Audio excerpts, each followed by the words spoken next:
Bakunzi ba Nema Gospel TV turabaramukije. Turabahaye ikaze kandi mu kiganiro ni ca kiganiro twigamwa bikorosayi. Iki gitabo tukibaze ko iminsi naho mubona kitagutse gose ariko biratahuritse. Nuko umwigisha wacu ariko acinjiramwo umurongo ku murongo. None tucinjiramwo mu mizi kugira ngo umuntu amenye icarico. Ubwa mbere akitubwira yatubwiye ati igitabo nashimye ko tuciga kuko ni ishingiro ryacu, ni ishingiro ry'ukwizera kwacu, kidondora uwo twizera uwariwo, Kristo ninde. Turagikomeje rero aho tugize mu gice cacu ca gatatu, ubushize twari twagejeje ku murongo w'9, n'ubu niho dusubira duhereko, hanyuma dukomeze niyikurikira kugira ngo twumve uku kwizera kwacu kushingiye kuki, ibi vyizerwa vyacu, kugira nawe twasanze mu bitabo bindi vyaheze dusabwa dutumirirwa muri iki gitabo kwidegemvya, umuntu agira uko abayeho ataganzwa n'ivyageze ahubwo yidegemvya kuko ariyo ntumbero yazanye Kristo. Umwigisha ni mwarimu Yoshua Ndayizigiye. Amahoro cyane mwarimu. Mahoro cyane, mahoro cyane. Kubaha ikaze mumenyesha makuru wacu. Yego. Kongeye kubaha ikaze muri iki kiganiro cacu. Murakoze cyane. Yego. Ubu minsi yeze navuga ko mushikiriza ikiganiro c'igiswahili. Bivuze ngo abumva igiswahili ni bumva hari amajambo yinje mu igiswahili barabitahura ko igiswahili naco murakivuga no kucigishamwo muracigishamwo. Yego. Ntiduherutse kubumva ariko muvuga igiswahili muri ca kiganiro, ariko turiteze gusubira kubumva ubugira kandi muri Biblia inasema gica ku radio ubutumwa bw'amahoro. Murakoze cyane. Kaze rero mu kiganiro cacu nkuko twama dutangura, dutanguza isengesho hanyuma tukinjira mu kiganiro nyezina. Kaze. Murakoze. Nyakubahwa Mana Data wa twese uri mu ijuru, turagushimiye cyane neza yawe, ubuntu bwawe ko bwongeye kuduha ibihe byiza byo kuvugana n'abantu bawe, tubereka inzira n'umwidegembyo ubonekera muri wewe Yesu Kristo. Abantu bakabaho bidegembya ariko kandi bubaha Imana muri uko kwidegembya.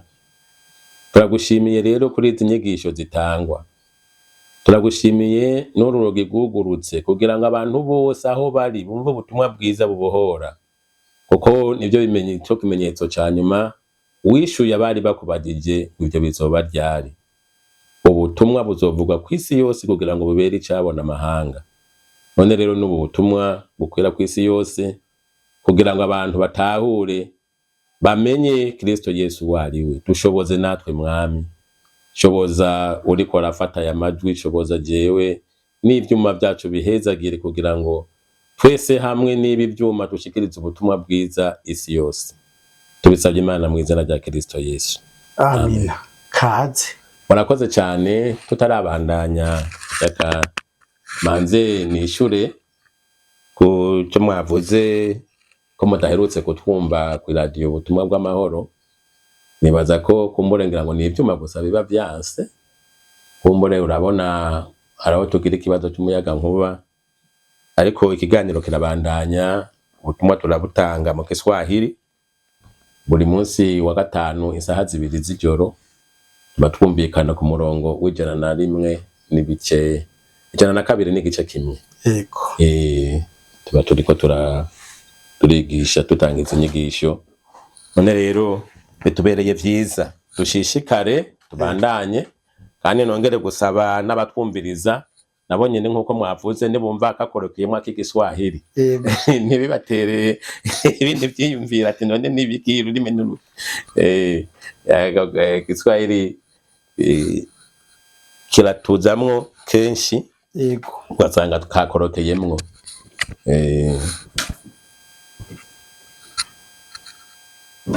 Usome aho twari twatahirije umurongo w'9. Umurongo w'9 wavuga igice ca gatatu. Yego, igice ca gatatu igitete Paulo yandikiye abikorosayi, igice ca gatatu n'umurongo w'9 havuga ngo ntimukabeshane kuko mwiyambuye umuntu wa kera n'ibikorwa vyiwe. 10 havuga ngo mukambara umuntu mushasha ahindurwa mushasha ngo agire ubwenge amere nk'ishusho yamuremye. Aho ntihaba umugiriki canke umuyuda, uwakebwe canke ubutakebwe, uwuvuga indimi zidatahurika canke umusikute, umushumba canke uwidegemvya, ariko Kristo ni vyose kandi ari muri bose. Urakoze cyane. Aha kugira ngo tubitahure neza.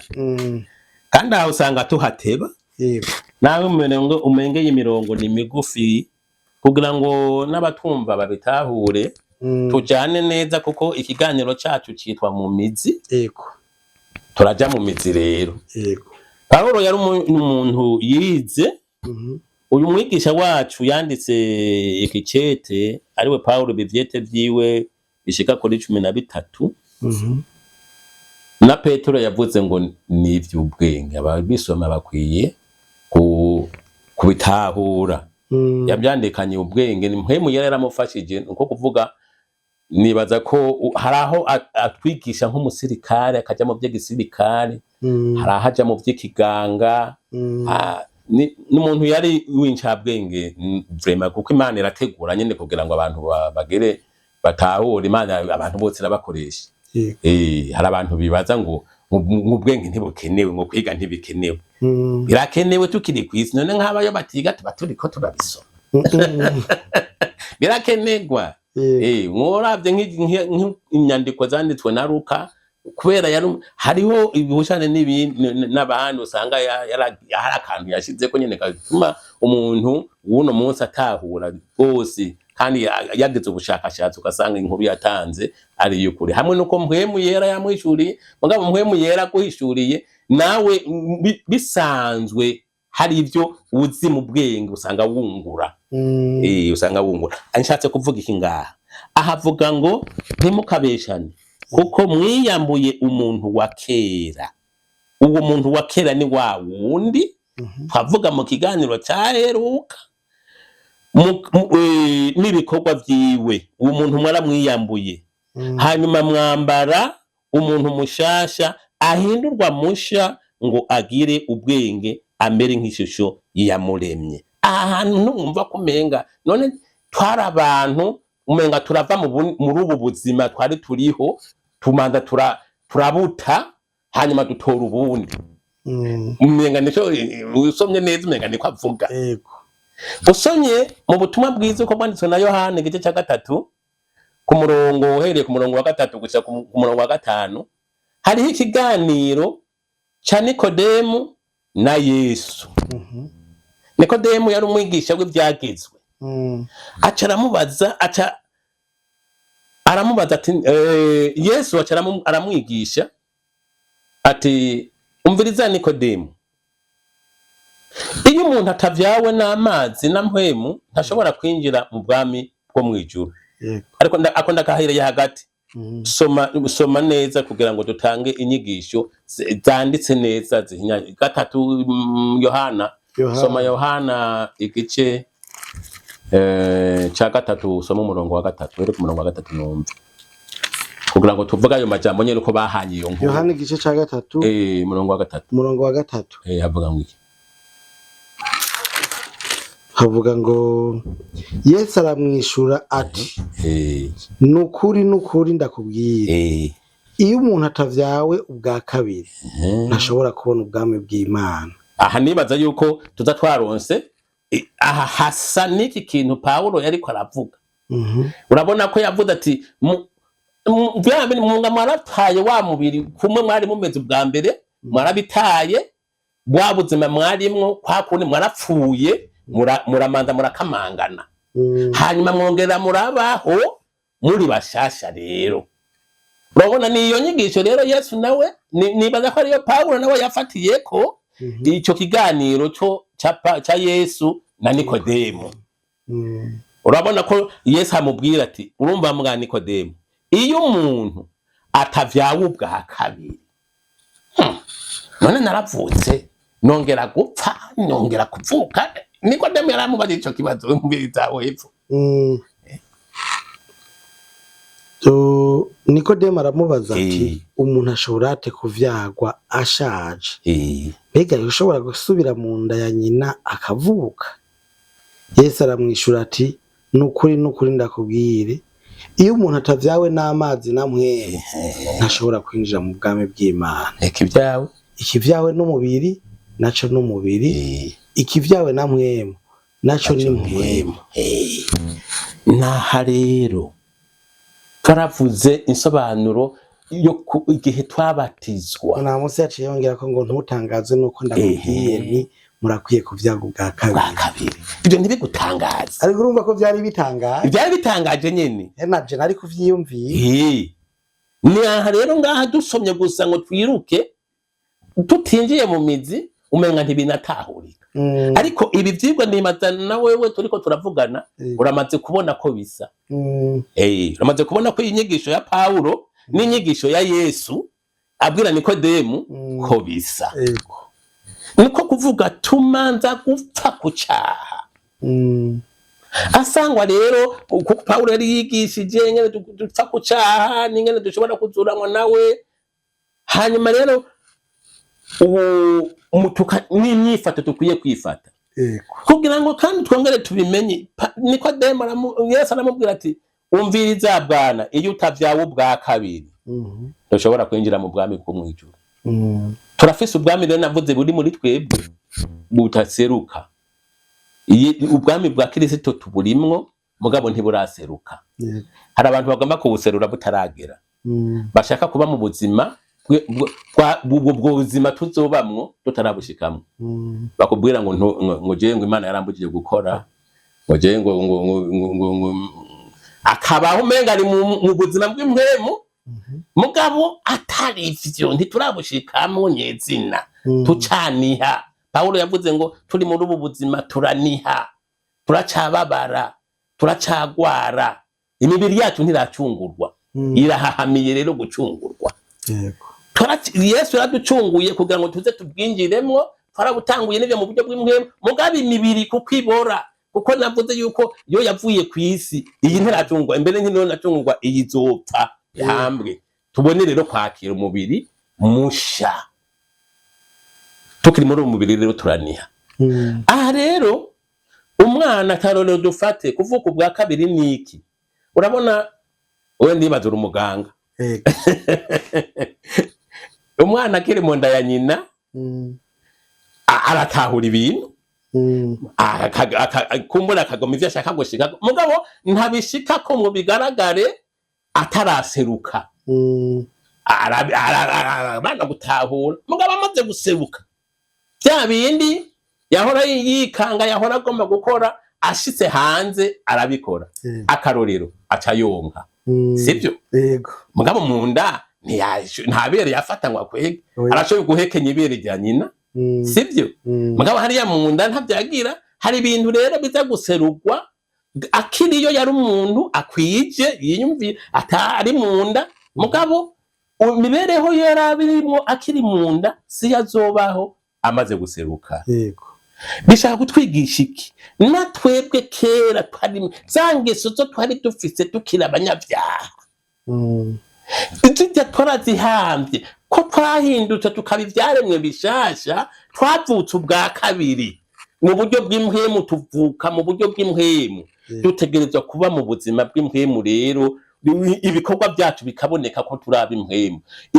Zangeso twarazihambye, kakabonego twaragahambye mu kuzimu, ubushakanye twarabuhambye igihe twabatizwa, zangeso mu burozi byose twarabihambye. Turatangariza isi ko tugiye gufatanije nande na Kristo. Tugenderere nkuko bibereye abatoranije bakijijwe. Yesu ashimwe. Bibaza ngaha biratahurika. Ubu rero tuwambare Kristo. Urabona hamwe nuko umuvyeyi yavyaye ntacata. N'abakristo bategeza kuvyumva.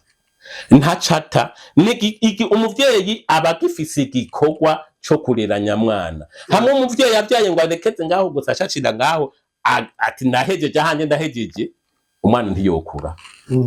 Umwana ategezwa gufukwa. Murabona ko ubu mu kizungu baca bamufuka bakaba baguze ibintu vyiza byo kumupfuka kugira ngo ntagire gute ntasinzikazwe n'imbeho ntagwara umusonga.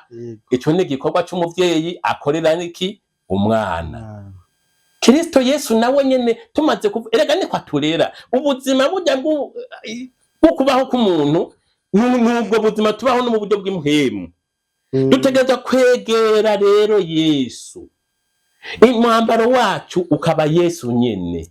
Niwe twambara dufuka imbeho kugira ngo imbeho y'ivisi ntidukubite ngo dupfe. Mwambaye umurongo wa 10 havuga ngo mukambara umuntu mushasha ahindurwa mushasha ngo agira ubwenge. Tukagira ubwenge. Yesu nigishije mu kituyoherwa kwibuka kuvuka kwa Yesu. Imana irambishurira twebwe ukuvuga kwa Yesu kudufasha iki muri iki gihe cyacu, kuko dusoma historia y'ivyabaye. Ariko ivyo vyabaye birashoboye kutwigisha. Kumesanga navyo bitwigisha kuvuka ubwa kabiri. Ko Yesu yavutse yatubereye imfura ngo uzovyara umwana w'imfura, basanga Mariya yavyaye umwana w'imfura. Kumbe Yesu ni imfura mu bintu vyose. Bamwambitse impuzu z'uruyoya. N'igikorwa ca Mariya yakoze cyo kwambika Yesu. Amwambika impuzu z'uruyoya. Naco ngahije mu Imana tugira ngo twambare Kristo. Naco tumwambare impuzu zacu z'uruyoya nizo Yesu twambika akatwambika. N'umuvyeyi niwe yatuvyaye. N'igikorwa kiwe ko twambika. Turamwegera. Hari abantu babatizwa gusa bakaca bava mu ishengero. Uzopfa. Kama tubatiza abakristo benshi tukabarondera bagiye tukababura.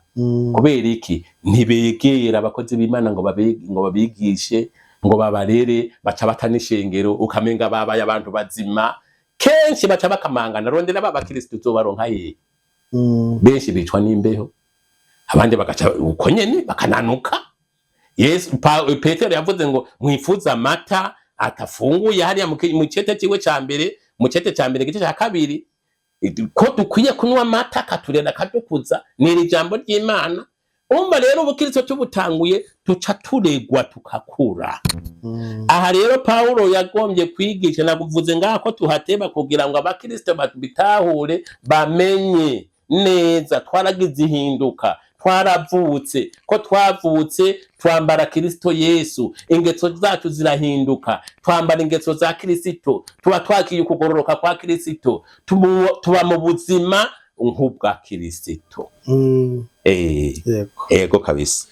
Hanyuma rero nibaza ngako nahasobanuye turahatevye, nibaza ko abakumviriza batahuye iyi mirongo icishaka kutubwira. Nihinduka rishasha twagize. Twavuye muri kameremere zangeso z'umubiri za kera, twaravutse ubwa kabiri, turabigaragaza, isi iratubona, turababwira nabo twaratugenderamwo kera, turabatizwa babona, turatangaza ko ubu twiyambuye bya bintu byose bya kera, tubihamvye babona, kugira ngo boye kudukwirikira kongera kubibaza ko ariko dusa. Iyo tubisubiyemwo rero tuba twanduje Kristo. Umako tuba duhumanye. Baduhumanije ubutumwa bwiza, tubisubiyemwo. Abarakamara amaza. Umutumenga ni ibintu by'ibikino, umenga nta bushobozi nta nkomezi zirimwo, umenga ni ibintu by'ibikino. Mugabo kubatizwa si bikino, kwihana si bikino, turonka ubugingo bushasha butugira basha. Iyo twihaye Kristo tuba twakiye ingeso ya Kristo, ukugororoka kwa Kristo. Nico gituma Imana iturabiye muri Kristo isanga tugororotse. Tukemererwa kwegera Imana, tukemererwa gusenga Imana, tukemererwa kuba abantu b'Imana. Kubera iki? Twakira tutatubwina akantu kose dutora kuri Kristo, dufite akantu ka Kristo, ukwizera kwa Kristo, umwambaro twambaye Kristo, ukugororoka tugororotse, ukugufite ukugororoka kwa Kristo. Byose ni Kristo. Ya rero yo tunyuranije tutatumera nk'abandi bose. Murongo wa 12 rero twarawusomye ubandanye, nibaza niho twatwigeze. Sinzi ijambo twasomye uvuga ngo raba ko hari ico twofasha abantu. Ngo umusikuti. Umusikuti ni intara y'Isitira. Aha ni Sitira muri mu Burusiya. N'abantu rero yagomye kuvuga nta Mugiriki umurigiriki n'umunyamahanga nta muyuda n'uyu musikuti abo bantu bari bakoraniye bose baraboneka muri ivyo bizi muri ico kiyaya cirikisi muri ayo masengero yandikiye niko yari kuvuga nta muyuda nta mugiriki nta murusiya abuze umurongo wa 12 yego nuko rero nkuko bibereye abatoranijwe n'Imana bera bakundwa nayo mwambara umutima w'ikigongwe ivyo rero ni wo mwambaro rero umva wa mwambaro wa Kristo twebwe twambara bawudusanga ni tuwambaye mwambara umutima w'ikigongwe ineza ukwicisha bugufi ugutekereza no kwihangana yego mwihanganirana muharirana iyo umuntu agize icapfa n'uwundi nuko umwami wa nkuko umwami wacu yabahariye namwe mube ariko muharirana umurongo wa 10 nakashiza ku murongo wa 10 niho ikigeretse kuri ivyo vyose mwambara urukundo nigo mugozi uzana gutungana kandi amahoro ya Kristo aganze mu mitima yanyu ayo mwahamagariwe ngo mube umubiri umwe kandi mwame mukenguruka ijambo rya Kristo ribe muri mwebwe rigwiriye riri mu ubwenge bwose mwigishanye muhanurane muririmba zaburi n'indirimbo n'amatazirano y'ivyamwemu muririmbira Imana mu mitima yanyu mubiheshwa n'ubuntu bwayo kandi ibyo muzokora vyose mu majambo no mu bikorwa muhore mubikora vyose mu izina ry'umwami Yesu mushima Imana data wa twese kubw'uwo Imana ishimwe amina urabona aha twavuze n'impanuro ariko n'impanuro ngenderwa tubona hano ko ari impanuro n'impanuro kandi ngenderwa ko z'abakirisitu umwifato dukwiye kwifata dukwiye kuba mu buzima kuba mu buntu bwayo tugire umurongo wa 12 gushiza ku murongo wa 14 haratwereka ingene dukwiye kuba mu buzima kubana n'abandi kandi tubera abandi bamwe twavuze yuko turi umuco umurongo wa 15 kandi amahoro ya Kristo aganze mu mitima yanyu ayo mwahamagariwe ngo mube umubiri umwe kandi mwame mukenguruka ahantu uramona bwa mbere hariya yigisha avuga yuko ibi bintu ariko arabigisha ntibiraba abayuda ntibiraba abagiriki canke abarusiya ubu butumwa bubohora ivyakagakiza si ivy'abayuda bonyene kuko ico gihe aha hariho abayuda bizera Yesu Kristo hakabamwo abafurugiya abanyene abarusiya tuvuze iki gisagara ibi bisagara byari bisagara bigendwa kuko byari bisagara bitunze urazi bisagara biri ku nkengera y'ikiyaga bigendwa n'abantu benshi rero abo nabo bumvise ubwo butumwa bakaza bagakizwa mugabo nkuko twavuze ubwa mbere tugisobanura abayuda bo kuko bari baratanguranye nuko kwizera mu nyuma bakaca babona abo bandi nabo bajemwo bo bari bazi yuko ivy'agakiza ari gwabo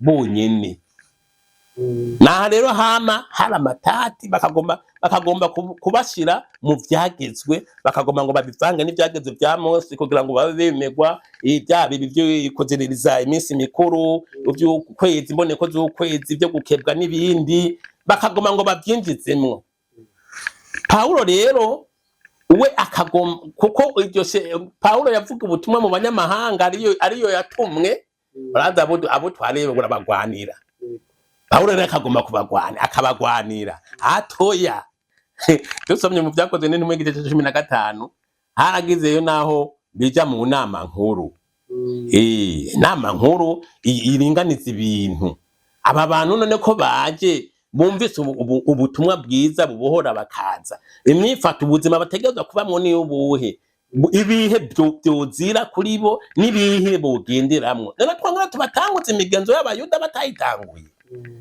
baratora rero birakugeza birasobanuka biratoreka umuti barabereka ibyo bashoboye kuziririza batakwiye gukurikiza n'ibindi bibaho umwidegemvyo aha rero yarabasobanuriye twarabisomye umwidegemvyo yuko badakwiye kongera kubohwa na vya bindi bwa abayuda ntikacika bagoma menga bagoma kubibakwegeramwo kubibagiriza kumenga batabigiyemwo n'icaha naha rero muri ubu bumwe ikibaboha babane bakundana baba bo bagira iki baba basuguti nyamara basuguti baba barusiya baba bo bayuda ikitugira abana b'Imana ni kimwe umugozi rero utubohe twese utuzirikire kuri Kristo umugozi w'urukundo utubohere hamwe tutarabye ngo jewe ndi umuyuda jewe ndi umugiriki jewe ndi umugi nivyo rero bitugira n'uyu munsi ibi bintu by'amacakubiri bihanze abantu ingorane iki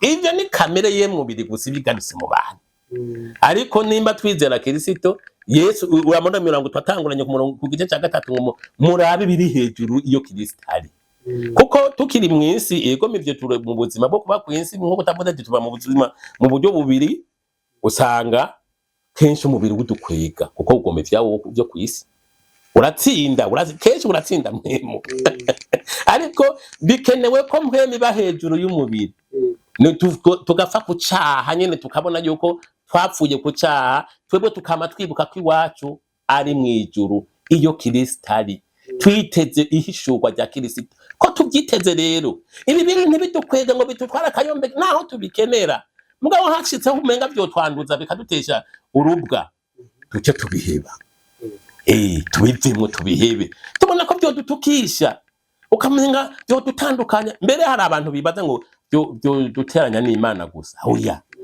turabonye ko byo duteranya n'abandi tubihebe ubonye ko iki kintu cyo guteranya n'uyu mupagani muhebere kuko wewe iwanyu ni mwijuru hako mukurirwa muragwinsura yego bwa uburenganzira bwawe ariko ubwo burenganzira bwawe hako bwotsitaza uyu muto heba kuko impembo yacu iri hehe mwijuru bishoboka ko twobibanguranya ubuvuba tukumvikana mu bugwa neza bigakunda Imana ishimwe mugabo hashitse yuko umenga byo dukwegera bikatumara amazi umuntu akiyambura byatekana bwa buntu afise bwa Kristo aha heba iwacu ni mwijuru naha rero twambara umutima w'ikigongwe nimba bishoboka twuzure n'abantu bose ko yadusobanuriye aha rero ku murongo wa 15 haca havuga ngo kandi amahoro ya Kristo aganze imitima yanyu ayo mwahamagariwe ngo mube umubiri umwe kandi mwame mukenguruka niki ayo mahoro rero tumaze guheba vya bindi ko tuhevye duce twumva amahoro tumenye ko dufise Kristo niwe mahoro yacu ivyo bindi byose byari biduhanze byo twari twigi naho bwari uburenganzira bwacu tubone kiruta byose ni Kristo ayo mahoro ya Kristo aca tuganda tubera iki igihome atubera urugo rutuzitiriye twumve yuko muri we twuzuye na bya bindi badutwaye ko atana kimwe bidutwaye mani baheze ibataye ko twogarukiriza ngana Urashimye cyane mwari murakoze cyane kutwagurira ijambo tugiriwe ko dushimira n'abari ko baradukurikirana hagize wogira ikibazo arabaza shobora kutwandikira twaratanze nimero munsi abantu bashobora kudutorako ariko na email bashobora kutwandikirako cyangwa bashobora guca kuri Facebook yacu ko abantu badakunda gutanga amanimero canke iki barashobora canke bakanabaza muri commentaire yego bakandika muri commentaire ati jewe nagize ikibazo kiniki mu kiganiro gikurikira tukakibazo mwigisha ariko kandi dukomeje kubakengurukira kandi tubatera intege mwarimu kubyitanga mwagize murakoze cyane kandi nabo turiko turafashanya mu kwiga iki kiganiro iki gitabo cyabiko abandi turiko turafashanya kwigira kino gitabo c'abikorosayi bumva umwete w'umududubiza bakadukurikirana nabo turabashimiye. Ubwo abumva ko hari ico bariko bunguka tubasaba nabo kugira ico babwiye abandi kugira ngo bakurikirane nabo kino kiganiro bagira ico bunguka. Nuko Umwami Imana nabahezagiye. Murakoze.